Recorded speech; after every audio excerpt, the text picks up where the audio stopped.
રાજકોટમાં આ વર્ષે 31મી ઉજવણી પશ્ચિમી સંસ્કૃતિના બદલે ભારતીય સંસ્કારો સાથે કરવામાં આવશે। ધ રોયલ નાઇટના યુવા આયોજકોએ એક પ્રશંસનીય પહેલ કરી આખા કાર્યક્રમમાં નશા મુક્તિના બેનર્સ લગાવ્યા છે। રાત્રિના 12 વાગ્યાના ટકોરે પાર્શ્વાર્થ સંગીતને બદલે ભગવાન શ્રી રામ અને દ્વારકાધીશના ભક્તિ ગીતો પર લોકોને ઝુમાવવામાં આવશે। આયોજકોએ સ્પષ્ટ ચેતવણી આપી છે કે જો કોઈ વ્યક્તિ દારૂનું સેવન કરીને પ્રવેશવાનો પ્રયત્ન કરશે તો તાત્કાલિક પોલીસના હવાલે કરી સખત કાર્યવાહી કરવામાં આવશે।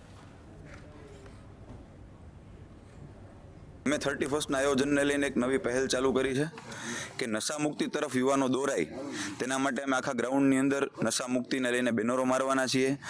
નશો ન કરવો જોઈએ તેના માટે જાગૃતિ લઈ આવવાના છીએ અને 31 આયોજનની અંદર યુવાનો સંસ્કૃતિ તરફ કઈ રીતે દોરાય અને હિન્દુ ધર્મ તરફ કઈ રીતે વળે તેના માટેના ગીતો અને તેવા કાર્યક્રમો પણ અમે 31ની અંદર યોજવાના છીએ। 12 વાગે રામ ભગવાનની ધૂનથી ચાલુ કરશું અને ધાર્મિક ગીત વગાડશું અને આપણું આયોજન એક એવું આયોજન છે કે જ્યાં ફેમિલી સાથે તમે માણી શકો એવું આયોજન